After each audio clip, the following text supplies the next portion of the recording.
Bharat biotech का स्वदेशी corona टीका परीक्षण में 81% प्रभावी पाया गया है।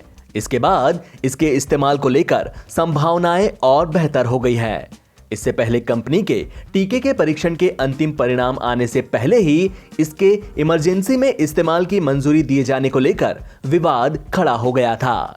कंपनी के टीके के एडवांस मेडिकल एग्जामिनेशन के आंकड़े अब आ गए हैं। कोरोना महामारी के बीच जब कोविशील्ड और भारत बायोटेक के स्वदेशी कोरोना टीके कोवैक्सीन को इमरजेंसी यूज के लिए अप्रूवल दिया गया था, तो बहस छिड़ने लगी थी। वैक्सीनेशन प्रोग्राम शुरू होते ही कांग्रेस पार्टी के कई नेताओं ने कोवैक्सीन की विश्वसनीयता पर सवाल भी उठाए थे। कोरोना वैक्सीन लगवाने के लिए अब टीकाकरण शुरू होने का इंतजार नहीं करना होगा। सुबह 9 बजे से शाम 5 बजे तक ही टीका लगेगा, यह नियम अब खत्म कर दिया गया है।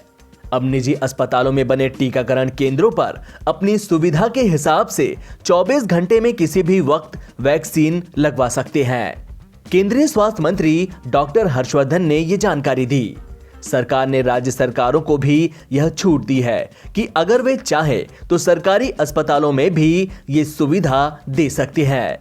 केंद्र सरकार के मुताबिक राज्यों को 5 करोड़ डोज भेजी जा चुकी है। डॉक्टर हर्षवर्धन ने कहा कि सरकार ने यह फैसला टीकाकरण अभियान की रफ्तार बढ़ाने के लिए किया है।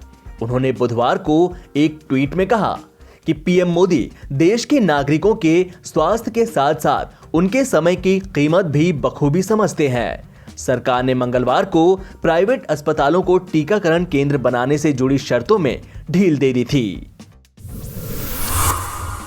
पश्चिम बंगाल में विधानसभा चुनाव के दौरान पेट्रोल पंपों से पीएम मोदी की फोटो वाले सरकारी योजनाओं के विज्ञापनों को हटाने के निर्देश चुनाव आयोग ने दिए हैं। चुनाव आयोग ने सरकारी योजनाओं से जुड़े इन विज्ञापनों को आदर्श आचार संहिता का उल्लंघन माना है।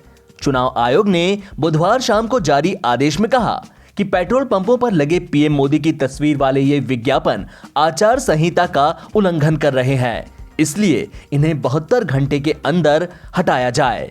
इसको लेकर टीएमसी का एक प्रतिनिधि मंडल चुनाव आयोग से मिला था। पश्चिम बंगाल में सत्ताधारी टीएमसी ने कोरोना वैक्सीन लेने पर मिल रहे सर्टिफिकेट में पीएम मोदी की तस्वीर को लेकर भी आपत्ति जताई थी। पहाड़ी इलाकों में मौसम तेजी से बदल रहा है, लेकिन मैदानी इलाकों में इसका असर कम ही दिख रहा है। मौसम विभाग के मुताबिक हिमाचल प्रदेश और उत्तराखंड के अधिकांश हिस्सों में 4 मार्च को बारिश और बर्फबारी की संभावना है। इसके साथ ही इन सभी जगहों पर बर्फीले तूफान की भी आशंका है। वहीं दिल्ली, राजस्थान, उत्तर प्रदेश, मध्य प्रदेश, छत्तीसगढ़, ओडिशा में गर्मी की तपिश से लोगों को काफी दिक्कत हो रही है। मौसम विभाग की माने तो पश्चिमी हिमालयी क्षेत्र में एक और पश्चिमी विक्षोभ उत्पन्न हो रहा है। यह 5 मार्च से प्रभाव डालना शुरू कर देगा। इसके प्रभाव के कारण 6 से 8 मार्च तक क्षेत्र में भारी बारिश और बर्फबारी हो सकती है। इसके कारण पश्चिमी हिमालय क्षेत्र में जम्मू, कश्मीर, लद्दाख, गिलगित, बाल्टिस्तान, मुजफ्फराबाद, हिमाचल प्रदेश और उत्तराखंड 5 और 6 मार्च को बारिश और बर्फबारी की चेतावनी जारी की गई है। पश्चिम बंगाल विधानसभा चुनाव से कुछ दिन पहले बीजेपी में शामिल हुई एक्ट्रेस श्रावंती चटर्जी ने कहा कि राज्य में भाजपा को एक मौका मिलना चाहिए। चटर्जी ने कहा कि 34 साल तक बंगाल में लेफ्ट पार्टी ने और 10 साल तक टीएमसी ने शासन किया। जितना विकास बंगाल में होना चाहिए था उतना विकास नहीं हुआ है। मैं इतने साल से पर्दे में काम की हूँ, तो मुझे जो प्यार करते हैं, इतने दिन से मुझे प्यार करते हैं, उन लोगों के लिए मैं कुछ करना चाहती थी। उन लोगों के पास, उन लोगों के साथ काम करना चाहती हूँ। इतना दिन पर्दे में देखे हैं वो लोग, अभी मैं ज़मीन में आके उन लोगों के साथ काम करना चाहती हूँ। उन लोगों के लिए कुछ करना चाहती हूँ, विकास करना चाहती हूँ। इसीलिए विकास के लिए क्या आपको लगता है कि राजनीति में आना ही? देखिए, राजनीति भी तो सब जगह में राजनीति होता है ना।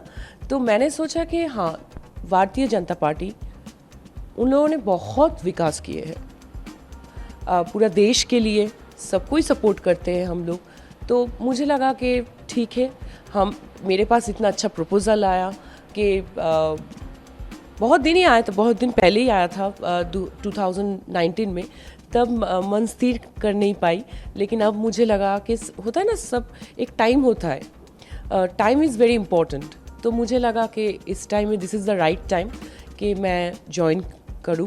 तो इसीलिए राजनीति में बंगाल की नागरिक होने के नाते मुझे लगता है कि 10 सालों में जो विकास नहीं हुआ, तो अभी हम लोग सब मिलके, पूरा भारतीय जनता पार्टी, सब कोई मिलके ये बंगाल को सोनार बांग्ला बनाएंगे।